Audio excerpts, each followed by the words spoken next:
एक समय था जब घर चूना पत्थर से बनता था, लेकिन अभी हम सीमेंट के बिना घर बनाने के बारे में सोच ही नहीं सकते हैं। क्या आपने कभी ये सोचा है सीमेंट कैसे बनाया जाता है और सीमेंट के अंदर ऐसा क्या मिलाया जाता है जिस वजह से बड़े बड़े बिल्डिंग, ब्रिज और हमारे घर इतने मजबूती के साथ खड़े रहते हैं।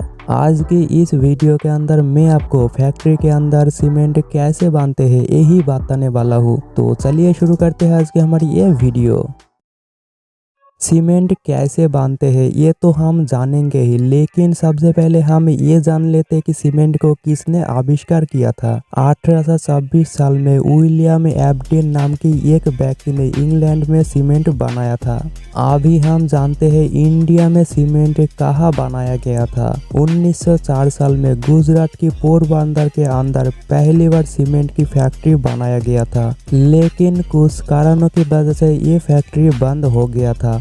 उसके बाद उसी साल में चेन्नई के अंदर और एक नया फैक्ट्री बनता है और ये फैक्ट्री भी बंद हो जाता है। उसके बाद फिर से 1912-13 साल में गुजरात की पोरबंदर के अंदर और एक नया फैक्ट्री बनाया जाता है और ये फैक्ट्री काफी अच्छा चलता है। तो अभी चलिए जानते हैं फैक्ट्री के अंदर सीमेंट कैसे बनते हैं। सीमेंट की फैक्ट्री कहीं पर भी बना नहीं सकता है, क्योंकि सीमेंट बनाने के लिए कुछ रॉ मटेरियल की जरूरत पड़ता है और ये रॉ मटेरियल फैक्ट्री के आसपास ही होना चाहिए, क्योंकि इससे सीमेंट की प्रोडक्शन भी बढ़ जाता है और कॉस्ट भी कम हो जाता है। अभी आप सोच रहे होंगे कि सीमेंट के अंदर क्या क्या मिलाया जाता है। दरअसल सीमेंट बनाने के लिए मेन 4 इंग्रेडिएंट लगता है। ये इंग्रेडिएंट है लाइमस्टोन यानी कि चूना पत्थर, लैटेराइट मिट्टी ये एक लाल कलर की मिट्टी होता है, सेल स्टोन ये एक काला पत्थर है और ये काला पत्थर किसी भी पहाड़ों के पास आसानी से मिल जाता है, और एक दूसरे टाइप की लाल मिट्टी,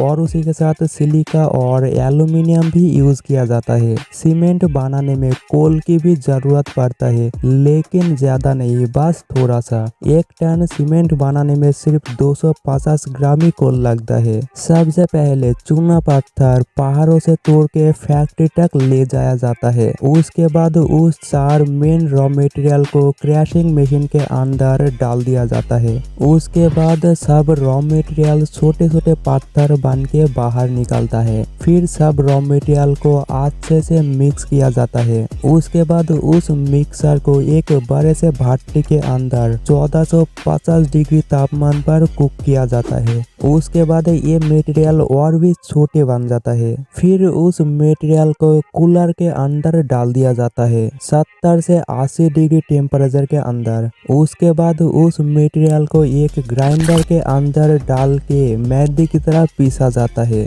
और उसके बाद ये सीमेंट बन के तैयार हो जाता है। लेकिन अभी ये सीमेंट बिल्कुल भी काम नहीं करेगा। अगर आप इस सीमेंट के अंदर पानी डालोगे तो ये साथ ही साथ पत्थर के जैसा सख्त हो जाएगा। इसलिए उसके बाद सीमेंट के अंदर जिप्सम मिलाया जाता है। जिप्सम मिलाने से सीमेंट में पानी डालने पर ये जल्दी सख्त नहीं होता है। उसके बाद इस सीमेंट को पैकेजिंग किया जाता है। पैकेजिंग मशीन ऑटोमेटिकली कर देता है और सील भी कर देता है। सीमेंट की क्वालिटी के हिसाब से सीमेंट को तीनों भागों में डिवाइड किया जाता है। पहला ग्रेड 33, दूसरा ग्रेड 43, तीसरा ग्रेड 53। दरअसल सीमेंट बन जाने के 30 दिन बाद इसका टेस्टिंग किया जाता है और क्वालिटी के हिसाब से इसे भाग किया जाता है। अभी चलिए जानते हैं इंडिया के अंदर कितना सीमेंट बनता है। 1947 तक इंडिया में सीमेंट की सिर्फ 8 ही फैक्ट्री था, लेकिन भारत स्वाधीन होने के बाद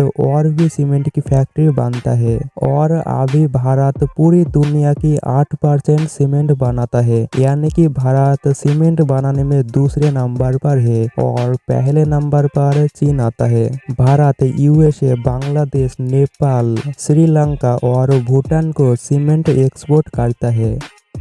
अगर आपको आज की वीडियो अच्छा लगा है तो एक लाइक कर देना, और अगर आप ऐसे ही इंटरेस्टिंग और इन्फॉर्मेटिव वीडियो देखना पसंद करते हैं तो चैनल को सब्सक्राइब करके बेल आइकन को भी ऑन कर लेना, और हो सके तो इस वीडियो को अपने दोस्तों के साथ भी शेयर कर देना, और इस वीडियो के बारे में कमेंट पे अपनी राय जरूर लिखना।